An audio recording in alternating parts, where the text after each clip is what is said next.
예수 그리스도께서 부활하셨다는 것은 모든 어둠이 물러가고 사망 권세가 깨어졌다는 것을 이야기하는 것입니다. 이 세상은 나이가 늙고 시간이 지나면서 병들고 육체가 상함으로써 이 죽음에 대한 두려움에서 벗어날 수가 없습니다.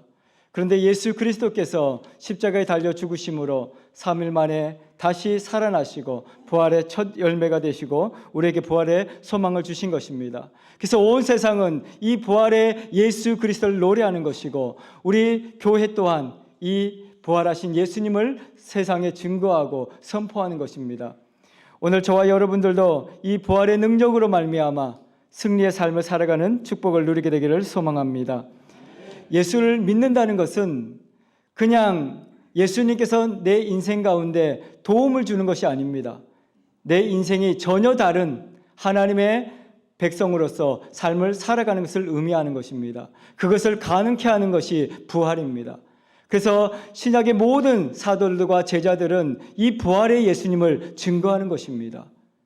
교회의 본질이 바로 부활하신 예수 그리스도로 말미암아 새로운 피조물로 살아가는 것이기 때문에 그렇습니다. 오늘 고린도전서 15장 35절에서 58절까지 사도 바울은 이 부활의 능력이 어떤 것이고 부활의 모습이 어떤 것인지를 잘 설명하고 있습니다. 그래서 이것을 구분할 때 부활의 승리의 노래다 그렇게 표현합니다. 우리가 인생 가운데 역사하셨던 그 하나님의 놀라운 일들을 오늘 말씀을 통해서 보는 귀한 시간들이 되기를 소망합니다. 이 고린도전서는 사도 바울이 전도 여행을 통해서 복음을 전함으로써 세워진 교회입니다. 그런데 이 고린도라는 지역은 굉장히 무역이 활발한 곳이었기 때문에 당시에 헬라 문화가 굉장히 활발하게 문화적으로 발달했던 곳입니다. 그래서 철학자들이 많이 있었고 그들은 그 헬라 문화 속에서 이 지식적인 것에 굉장히 의미를 두고 살아갔던 사람들입니다. 그런데 그 사람들에게 예수 그리스도를 사도 바울이 전하게 되죠. 그래서 그 중에 몇 사람이 예수 그리스도를 영접하고 믿음의 사람이 되었고 거기에 교회가 세워진 것입니다. 그런데 예수 믿고 구원받아 행복한 삶을 살아가야 하는데 이 헬라 문화권에 있던 사람들은 도무지 이해할 수 없다고 이야기했습니다. 왜냐하면 죽은 사람이 어떻게 살아나느냐? 여러분들은 죽은 사람이 살아나는 것이 이해가 됩니까? 머리로서는 이해가 되지 않는 일입니다. 그리고 헬라 철학으로는 도저히 용납할 수 없는 것이었습니다. 육체가 어떻게 죽었는데 다시 살아날 수 있단 말인가? 그들은 예수 믿는 사람들을 공격하기 시작했습니다. 참으로 어리석은 사람들이다. 몸은 죽으면 그것으로 끝나는 것이지 다시 살아날 수 없다. 무덤 속에 시체를 봐라. 다 썩어버리지 않았느냐? 그렇게 이야기합니다. 그 헬라 철학자들의 공격을 받은 성도들은 헷갈리기 시작했습니다.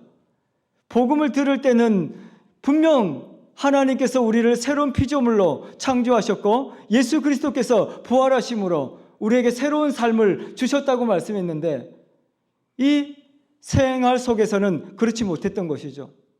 헬라 철학자들이 계속해서 공격하니까 이들은 흔들리기 시작했습니다.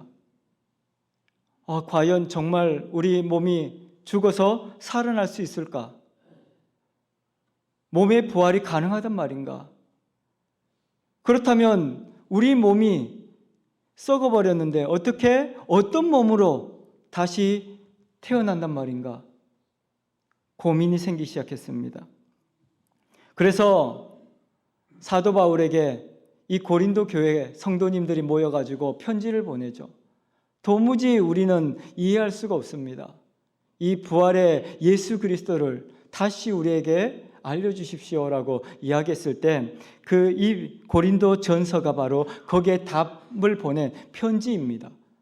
하나님께서 어떻게 우리 인생 가운데 역사하셨는지를 그것을 설명하고 있는 것이죠. 그래서 35절부터 시작해서 그 질문으로부터 시작됩니다. 사람들이 묻기를 죽은 자들이 어떻게 다시 살아나며 어떠한 몸으로 오느냐, 그렇게 사람들이 질문한 것이죠. 죽은 사람이 어떻게 살아납니까? 그렇다면 다시 살아난다면 그 몸은 어떤 몸입니까? 다들 궁금해하는 것이죠. 그래서 이 사도 바울은 끊임없이 그들에게 이야기하려고 했고 사람의 말로 도무지 설명할 수 없었습니다. 과거에도 이 아덴의 아레오바고에 가서 설교한 적이 있었습니다. 사도 바울이 예수 그리스도의 부활을 설명했을 때 사람들은 오히려 이 복음을 전하고 있는 바울을 조롱하고 말도 안 되는 어리석은 인생들이라고 생각했습니다. 그래서 오늘 이 본문에서는 사도 바울이 36절에 보면 그들에게 설명을 하고 있는데 씨를 통해서 설명을 하고 있습니다. 어리석은 자여, 내가 뿌리는 씨가 죽지 않으면 살아나지 못하겠고 라고 이야기합니다. 이 부활을 씨에 비교해서 지금 설명하고 있는 것입니다. 여러분들도 이 각종 열매들이나 화초들을 보면 씨가 있지 않습니까?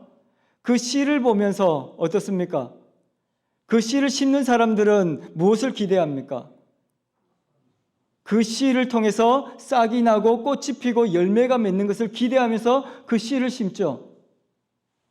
어떤 농부도 씨를 뿌리면서 나지 않을 것이라고 생각하는 사람은 없을 것입니다. 씨를 뿌린다는 것은 그 씨가 땅속에서 죽어짐으로 새로운 생명으로 살아나는 것을 의미한다. 그렇게 사도 바울은 설명을 하고 있는 것이죠. 그러면서 그 살아나는 모습이 어떠한 것인지를 37절, 38절에서 설명을 하고 있습니다. 또 내가 뿌리는 것은 장래의 형체를 뿌리는 것이 아니요 다만 밀이나 다른 것의 알멍이 뿐이로되 하나님이 그 뜻대로 그에게 형체를 주시되 각 종자에게 그 형체를 주시니라. 그렇게 말씀합니다.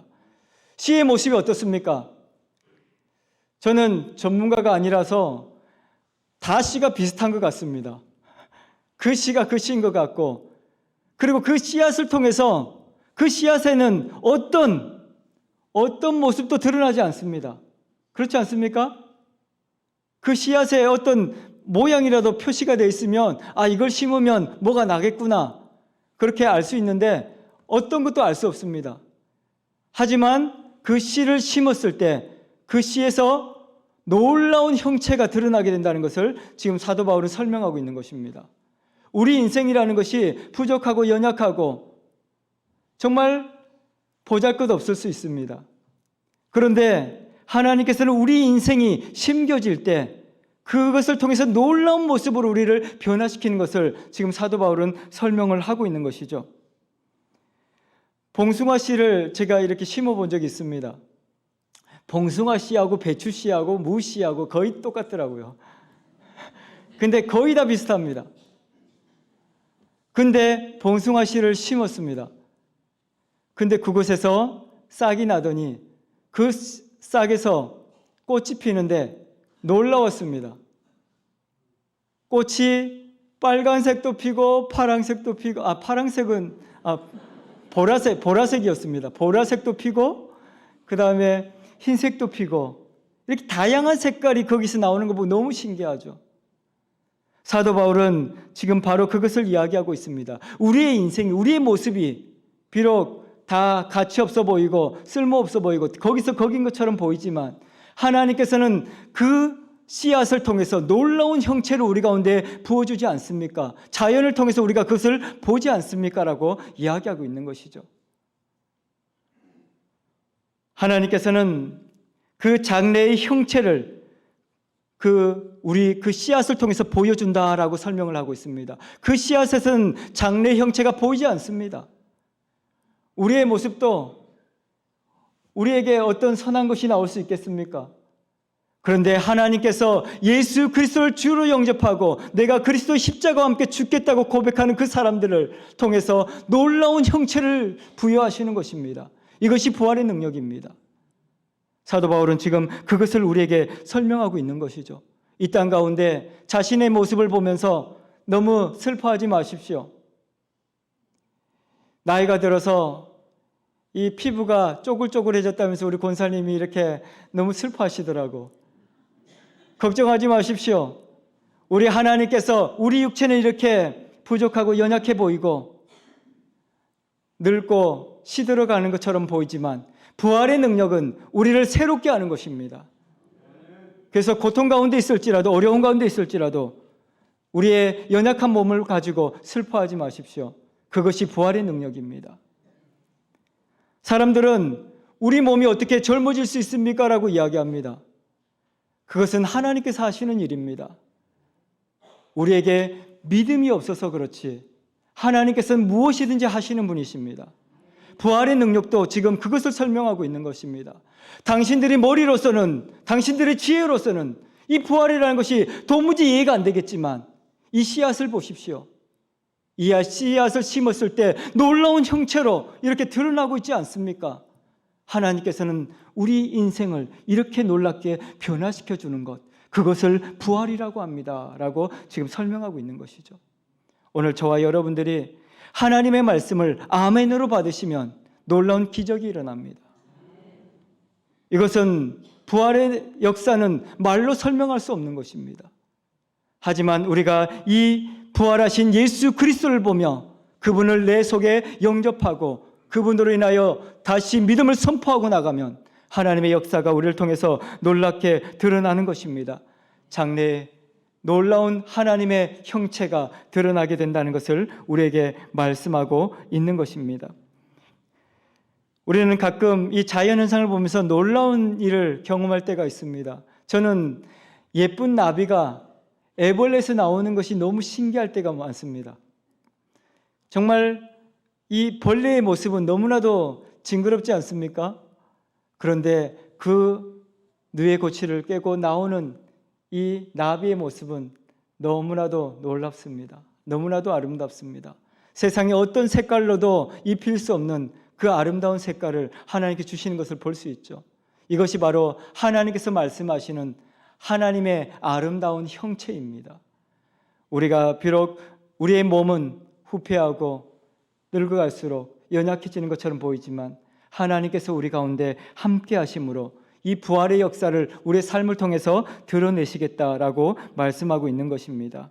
오늘 저와 여러분들이 이 놀라운 부활의 복음을 영접하시고 부활의 능력을 가지고 승리의 삶을 살아가기를 소망합니다.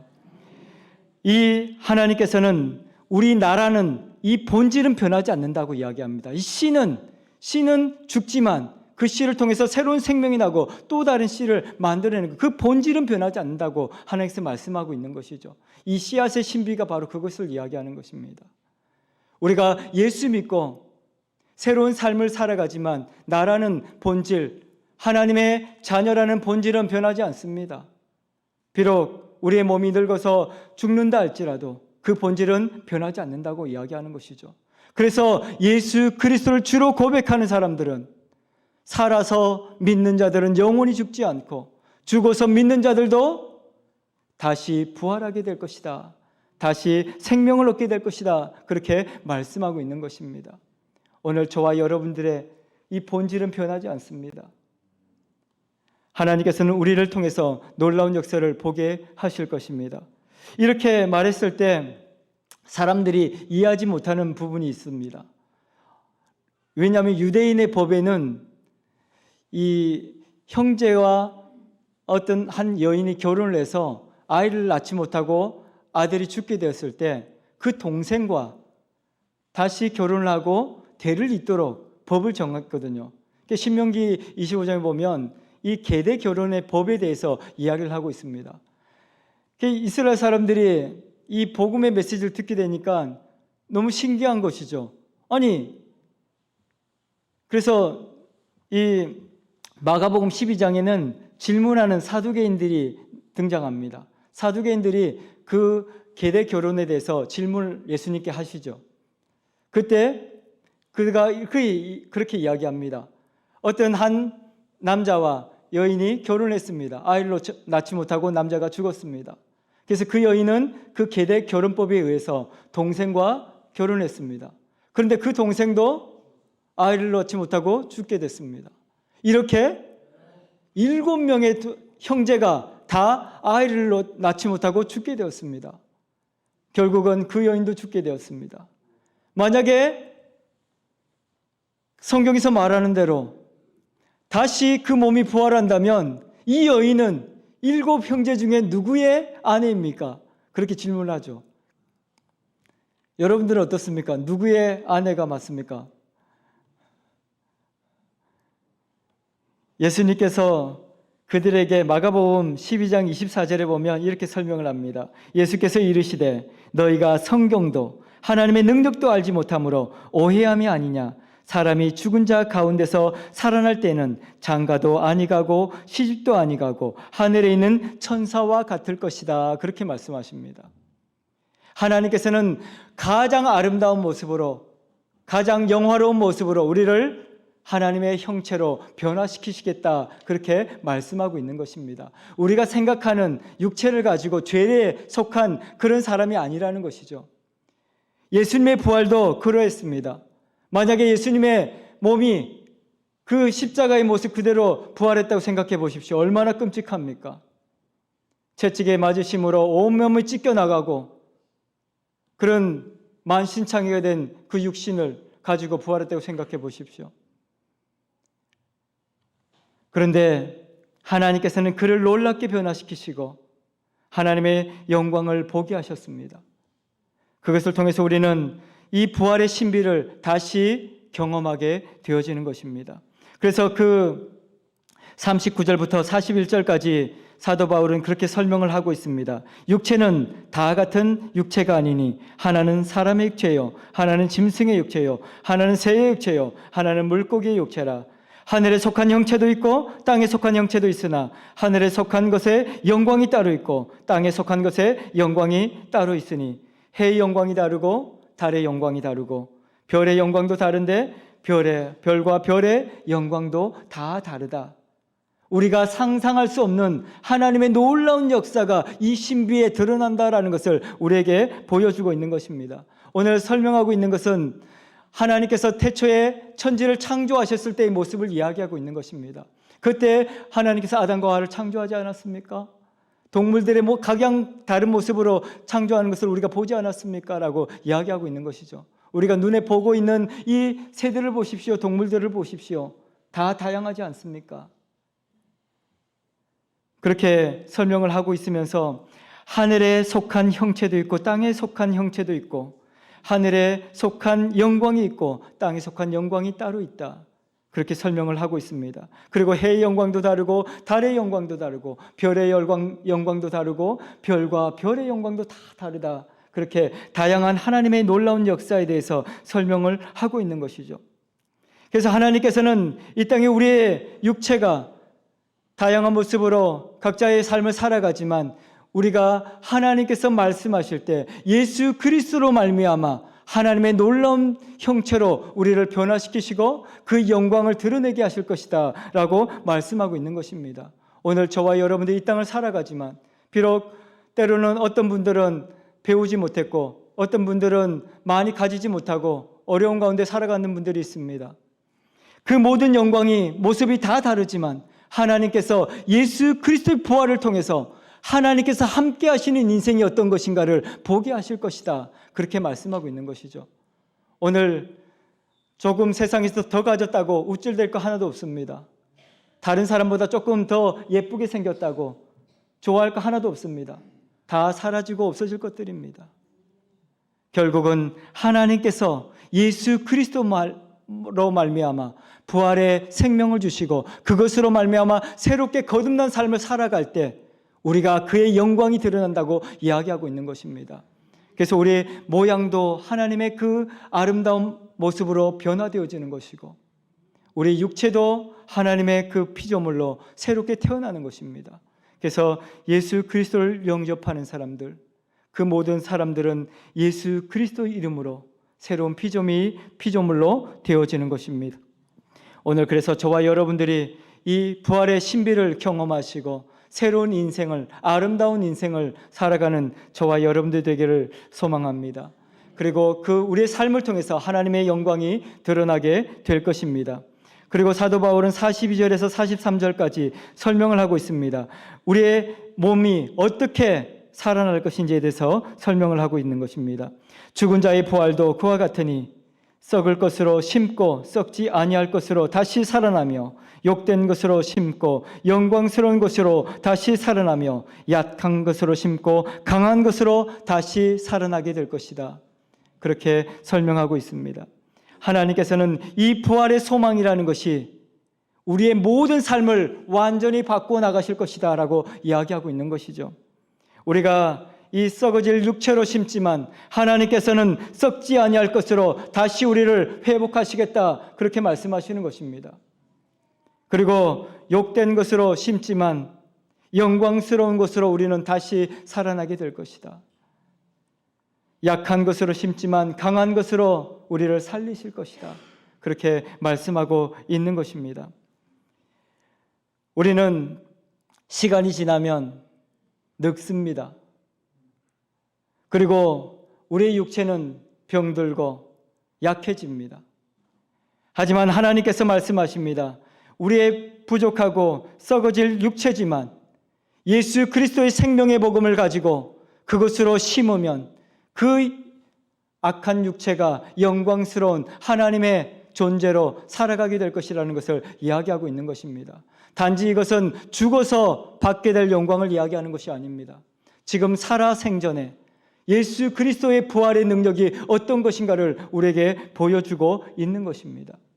오늘 우리의 육체의 생각은 사망이고 우리의 육체의 생각은 고난과 슬픔밖에 없다 할지라도 예수 그리스도 이름을 선포하고 예수 그리스도를 주로 고백하는 저와 여러분들에게는 하나님의 놀라운 역사가 드러날 것인데, 그것은 썩지 않을 것으로 다시 살아나는 것입니다. 그리고 영광스러운 것으로 다시 살아나며 강한 것으로 다시 살아난다고 이야기하고 있는 것입니다. 그래서 우리는 예수 그리스도를 믿음으로써 살아서도 영광이 되고 죽어서도 영광이 되는 것입니다. 예수 그리스도를 믿는다는 것, 살아서 믿으면 영원히 죽지 않습니다. 여러분들은 이것을 믿습니까? 사람들은 살아서 영원히 믿는 것, 죽지 않는다는 것을 믿지 못하는 사람이 많습니다. 여러분들은 어떻습니까? 우리 부모님이 우리 열심히 예수 믿고 내가 살아서 예수님을 만나고 싶어 하셨는데 돌아가셨습니다. 어떻습니까? 그러면 영원히 살지 못하는 거 아닙니까? 라고 이야기할 수 있습니다. 그런데 하나님께서는 그렇게 말씀하십니다. 내일 다시 주님 오신다면 우리가 오늘 믿음으로 고백한 그것을 통해서 살아서 주님을 만나게 될 것이고 그의 영광이 우리의 삶을 통해서 드러나게 될 것이다. 우리 주님이 언제 오실지는 저도 잘 모르겠습니다. 하지만 언제 주님 다시 오시는 그날이 언제인지라도 오늘 믿음을 가지고 살아가게 되면 영생을 누리게 되는 것입니다. 죽어서도 영생을 누리겠지만 살아서도 영원한 생명을 누리게 된다는 것을 믿으시기 바랍니다. 그것이 부활의 능력입니다. 그렇게 말씀하시는 그 하나님을 우리는 믿을 때 우리 삶의 능력이 나타나는 것이고 역사가 나타나는 것입니다. 그래서 우리는 병들고 연약할 때도 하나님 앞에 기도하는 것입니다. 하나님, 내 몸을 새롭게 하여 주십시오. 나를 고쳐주십시오. 하나님의 역사가 내 삶을 통해서 드러나고 하나님의 영광이 나타나게 하여 주시옵소서. 그게 부활의 능력입니다. 그래서 모든 연약한 사람들은 하나님 앞에 나아가면 그 부활의 능력을 경험하게 되는 것이죠. 그래서 오늘 또 우리 가운데 새로운 피조물로 역사하시는 그 하나님을 만나게 되기를 축원합니다. 그래서 우리는 하나님 앞에서 새로운 피조물로 태어나면 교회에서 많은 봉사를 하더라도 힘들지 않습니다. 어렵지 않습니다. 그것을 감당할 수 있는 힘을 주시고 능력을 주시기 때문입니다. 그래서 사도 바울은 44절에 이렇게 연결해서 설명하고 있습니다. 육의 몸으로 심고 신령한 몸으로 다시 살아나니 육의 몸이 있은즉 또 영의 몸도 있느니라, 그렇게 말씀합니다. 우리의 몸은 죽게 되면 흙으로 돌아가게 되죠. 마치 우리가 사라지는 것처럼 보입니다. 하지만 하나님께서는 그 죽은 자들을 향해서 선포하신다고 말씀하십니다. 그 죽은 자를 향해서 하나님의 생명을 선포하시고 그 영혼들을 다시 부르신다고 말씀하시죠. 그래서 우리는 신령한 몸으로 다시 살아나게 될 것이고 육의 몸이 있고 영의 몸이 있다고 이야기합니다. 이 땅을 살아가면서도 우리가 육체적으로 늘 실패하고 어려운 가운데 있다 할지라도 하나님께서는 우리 속사람을 더욱더 강하게 하시고 능력 주셔서 살아생전에 하나님의 역사를 드러내게 하시겠다 말씀하고 있는 것입니다. 그래서 오늘 저와 여러분들이 이 놀라운 부활의 복음을 우리 가족들에게도 증거하십시오. 죽음으로써 끝나지 않습니다. 요즘에 젊은 세대들은 죽음은 다 끝 아닙니까? 그렇게 이야기하는 친구들이 많이 있습니다. 죽음은 끝 아닙니다. 믿지 않는 자나 믿는 자나 다 부활하게 될 것입니다. 오늘 새벽에도 말씀을 나눴지만 믿는 자는 생명의 부활로, 믿지 않는 자는 심판의 부활로 다시 살아나는 것입니다. 모든 사람은 다시 살아나는 것입니다. 그래서 우리는 예수 그리스도를 믿어야 하는 것이고 이 부활의 복음을 사람들에게 선포해야 하는 것입니다. 우리의 가족들이 예수를 믿어야 하는 이유이기도 하고 우리가 끊임없이 이 놀라운 부활의 복음을 사람들 가운데 증거해야 하는 이유이기도 합니다. 예수 그리스도를 영접하지 않는 자는 구원을 받을 수 없습니다. 심판의 부활로 다시 살아나게 될 것입니다. 그 고통은 말로 형용할 수 없습니다. 예수님께서 그래서 뭐라고 말씀하십니까?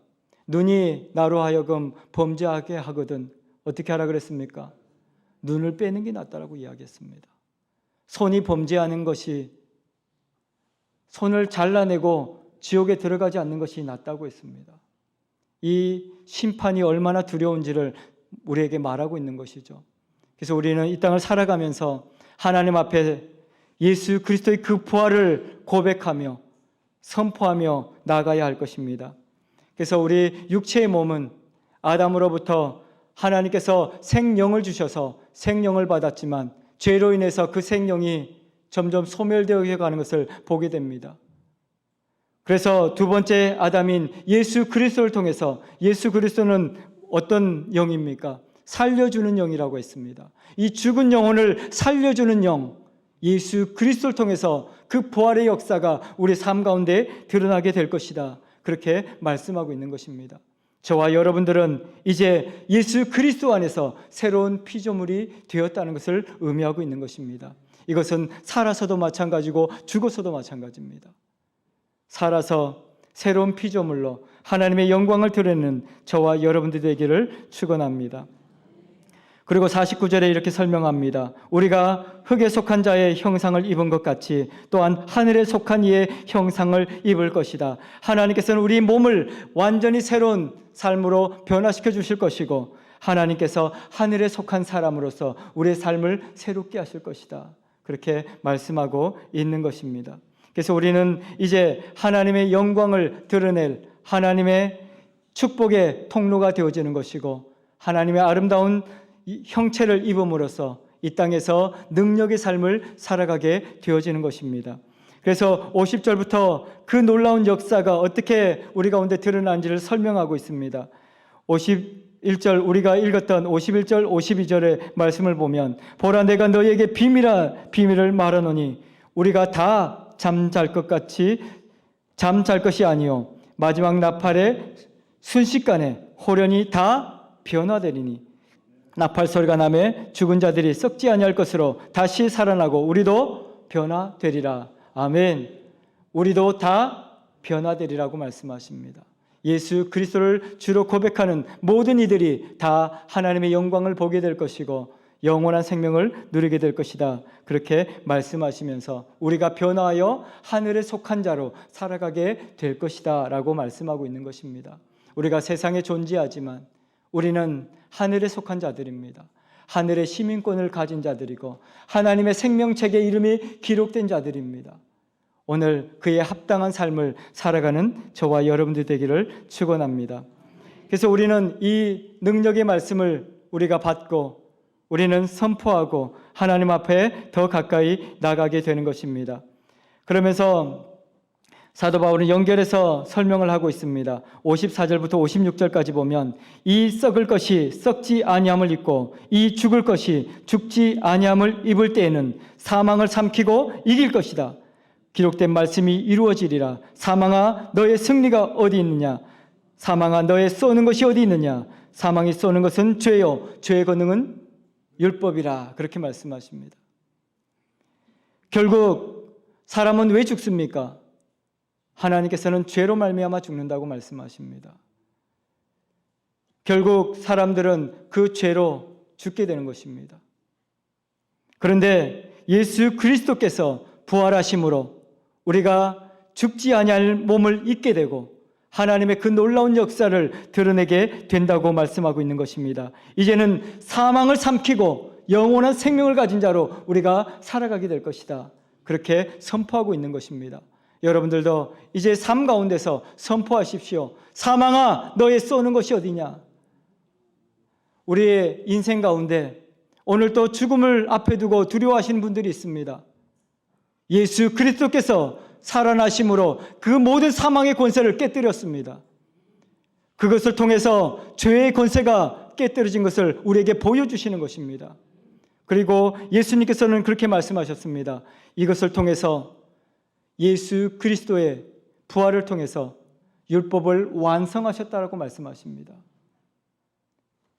예수 그리스도의 그 십자가의 보혈로 말미암아 우리는 죄 사함의 권능을 얻게 되었고 그 부활의 능력으로 말미암아 새로운 피조물로 거듭나게 되어진 것입니다. 이제는 사망을 향하여 선포하라고 이야기하고 있는 것이죠. 죄를 향하여 선포하라고 이야기합니다. 오늘 저와 여러분들이 예수 그리스도의 부활의 능력을 말미암아 우리 안에서 역사하는 죄의 권능을 깨뜨리시기를 축원합니다. 죄는 어떻게 몰아낼 수 있습니까? 어떤 분들은 죄와 싸워야 한다고 이야기합니다. 그래서 자기 몸을 해치는 사람들이 있죠. 그렇게 한다고 해서 죄가 없어지지 않습니다. 내 육체가 죄를 짓는다고 해서 내 몸을 학대한다고 해서 그 죄가 없어지지 않습니다. 죄는 어떻게 없어질 수 있습니까? 예수 그리스도를 선포하는 것입니다. 그 죄의 권세를 이기신 예수 그리스도가 선포될 때 죄는 사라지는 것입니다. 물러가는 것입니다. 사망이 떠나가는 것입니다. 우리가 깜깜한 밤에 어떻게 그 어둠을 물리칠 수 있습니까? 어리석은 사람은 어둠을 향해서 손을 뻗고 싸우려고 합니다. 아무리 온몸을 휘저어도 어둠은 사라지지 않습니다. 어둠을 몰아내는 유일한 방법은 빛이 임하는 것입니다. 우리 인생 가운데 어떤 어려움이 있습니까? 어떤 어둠이 있습니까? 예수 그리스도 생명의 빛을 선포할 때 그 모든 어둠은 사라지는 것입니다. 그래서 우리는 우리 입술을 통해서 예수 그리스도를 주로 고백하고 선포하는 것입니다. 예수 그리스도의 이름이 능력이 되는 것입니다. 오늘 저와 여러분들이 이 생명이신 예수 그리스도, 부활의 능력을 주시는 예수 그리스도를 우리의 입술로 선포하게 되기를 소망합니다. 그때 하나님의 역사가 드러나게 될 것이고 우리는 그 하나님의 영광을 보게 되어질 것입니다. 그래서 57절에 그렇게 선포하고 있습니다. 우리 주 예수 그리스도로 말미암아 우리에게 승리를 주시는 하나님께 감사하노니. 하나님의 역사가 우리의 삶을 통해서 드러나게 되는 것을 늘 감사하시면서 이 부활의 능력을 경험하면서 내 삶이 어떻게 살아나는지를 목격하면서 간증하는 저와 여러분들이 되기를 축원합니다. 하나님께서 오늘도 우리의 삶을 새롭게 하십니다. 부활의 능력으로 우리를 놀랍도록 역사하시고 하나님의 아름다운 형체를 우리에게 부어주시겠다 그렇게 말씀합니다. 그러면서 말씀을 정리하며 바울은 마지막에 그렇게 이야기합니다. 58절에 두 가지를 권면하고 있습니다. 첫 번째는 사랑하는 형제들아 견실하며 흔들리지 말고 항상 주의 일에 더욱 힘쓰는 자들이 되라 그렇게 이야기합니다. 이 땅에서 믿음을 가지고 있어야 흔들리지 않습니다. 예수 그리스도를 붙들고 있어야 흔들리지 않습니다. 이 세상은 물처럼 어디 하나에 마음을 두고 발을 올려둘 수가 없습니다. 세상에 빠져버리기 때문이죠. 그래서 우리는 예수 그리스도를 붙들고 있어야 하는 것입니다. 그래야 흔들리지 않습니다. 견고하게 서게 되는 것입니다. 오늘 저와 여러분들의 인생 가운데 부활의 능력을 주신 예수 그리스도를 고백하시고 날마다 입술을 통해서 선포하는 은혜를 누리게 되기를 바랍니다. 그렇게 될 때 우리는 흔들리지 않을 것입니다. 견실하게 서게 될 것입니다. 아버지 하나님께서 우리 가운데 놀라운 역사를 부어주실 것입니다. 그리고 두 번째, 항상 주의 일에 더욱 힘쓰는 자들이 되라, 그렇게 말씀하십니다. 하나님의 영광을 위해서 헌신하시고 충성하십시오. 하나님께서는 우리의 모든 수고가 헛되지 않을 것이라고 이야기합니다. 오늘 또 많은 수고를 하시는 우리 봉사자들이 있습니다. 하나님께서 우리 가운데 놀라운 역사를 드러내는 축복을 누리게 되기를 소망합니다. 우리 이번 25일 날 부활절을 기념해서 금요 기도회 때 부활절 콘서트를 준비하고 있습니다. 매주 이렇게 토요일마다 굉장히 열심히 연습했거든요. 정말 우리 모든 분들이 금요일로 오셔서 그 부활의 축제를 경험하게 되기를 소망합니다. 하나님께서 우리를 통해서 하나님의 놀라운 역사를 드러내실 것입니다. 그래서 예수 믿는 모든 자들은 영광스러운 부활을 보게 될 것이고, 우리가 신령한 몸으로 변화되어짐으로 하나님의 영광의 모습으로 살아가게 될 것입니다. 그리하여 생명이신 예수 그리스도 그 복음을 열방 가운데 증거하는 우리 교회가 될 것이고, 여러분들의 삶을 통해서 하나님의 놀라운 축복이 드러나게 될 것을 축원합니다. 기도하겠습니다. 사망 권세를 깨뜨리시고 신령한 몸으로 변화시켜 주신 부활의 예수님을 찬양합니다.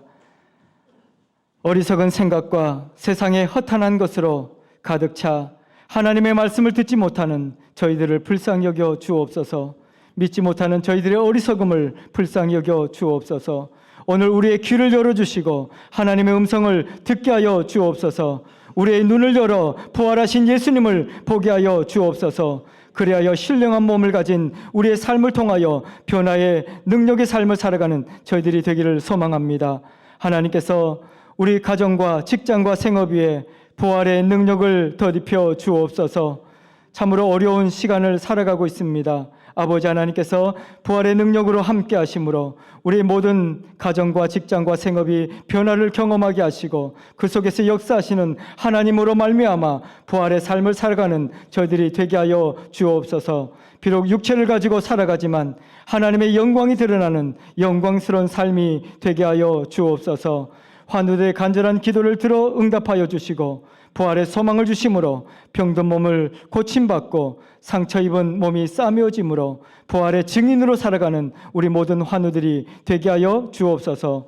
우리 교회의 모든 사역 위에 은혜 위에 은혜를 더하여 주시며 풍성한 열매가 있게 하여 주옵소서. 날마다 믿는 자의 수가 되어가는 사도행전적 교회가 되게 하여 주옵소서. 예수님의 이름으로 기도하옵나이다. 아멘.